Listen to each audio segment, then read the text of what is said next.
Next week, we leave for Nebraska Junk Jaunt, so let's talk about junking trips.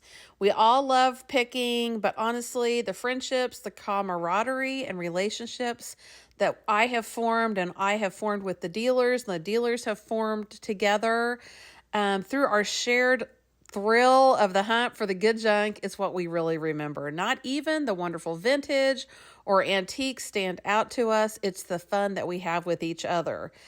Customers often ask where I go junking about our trips. So here are some of my favorite places.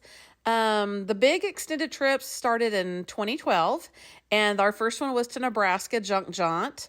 Pauletta and I made lots of great trips until fuel prices and health issues made it kind of impractical. So I went 1 year by myself, and that was just not fun at all. And it was just work. I mean, it was fun buying and finding things, but it was still a lot of work. And with no one to enjoy it with, it really wasn't a lot of fun. I literally drove 1,600 miles by myself, ate by myself, etc. for the entire week. So I skipped a couple of years and I got back into it last year. So Nebraska Junk Jaunt has consistently been the best buying trips I've ever taken, and the people there are so friendly and welcoming. Shipshewana, Indiana is probably a close second to that, and even though it's just a one-day auction, it's held every week. Pulling a trailer, I generally allow 10 to 11 hours, depending on how many times we stop to get there. The auction is on Wednesday, and then it takes 2 days coming back, and we stop and shop a little bit. Canton, Texas is always really good, and it's mostly outside, but there are some inside there. So that's generally a full day, maybe a full and a half day added on to it. We took 10 trips to Northwest Oklahoma for a private pick at 2 homes, which were packed beyond belief with antiques, thanks to the kindness of an extremely generous family in the Springfield area. This was such a blessing and the opportunity of a lifetime, and I am so grateful for their gracious trust in us. We are constantly making connections in Kansas and Oklahoma. So if you're wanting to take a first-time trip, those can be like even a day trip or just an overnight trip, and that's a really good starter for you. Mary Marley, my sister, and I, we combined Shipshewana with Brimfield, Massachusetts, and that was basically an entire week. Long trip. Rutledge and Colony, Missouri, which is in Northeast Missouri, has a great monthly swap meet, and that's a well worth like a weekend trip for sure. This year, Marley, Brenda, my sister, and I did the Great River Road. It's an organized garage sale which runs along the Mississippi River in Minnesota and Wisconsin.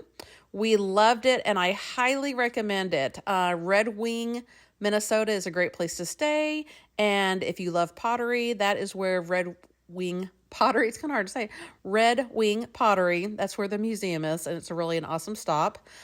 We shopped in Iowa on the way back, and I stopped at a place that I follow, which was Hoppy's Primitives in LaPorte City, Iowa, and that is absolutely a must stop.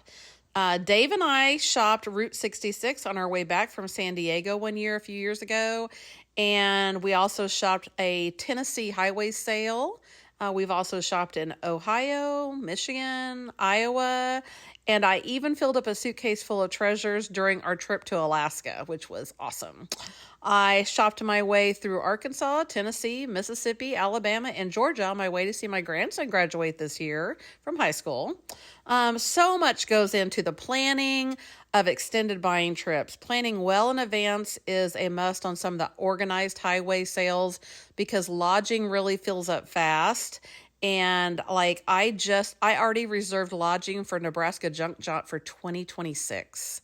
So deciding where to go when owning a business is a challenge. I've learned that I do some basic planning in December for the next year, so I can get on the calendar to schedule store events and etc. And then I get to decide which dealers can go with me, because some of them have to take vacation time away from their employers. Then it's cleaning and prepping the trailer to keep our treasures safe and secure.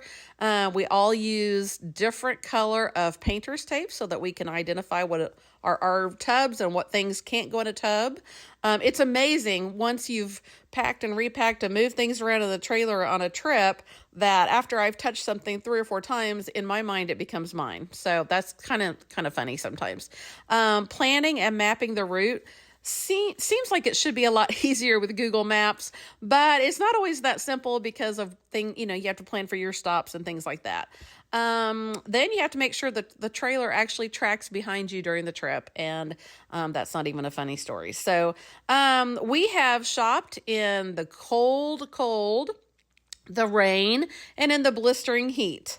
We have climbed into places which probably were not safe and sound. We've crawled into attics and cellars and really low and dark basements. We've fought off evidence of rats and mice and bugs and spiders. And, when you're standing in a metal trailer trying to stack and pack totes, and it's so hot and the sweat is just rolling off of you and getting in your eyes, that is just not really fun. And I don't know why I keep doing it, but I do. But the memories, the friendships made, and finding interesting and unique items is what keeps us going. And, it's really nice to find things that are not available in our area. So watch next week during our Nebraska journey and follow along for future events. Bye.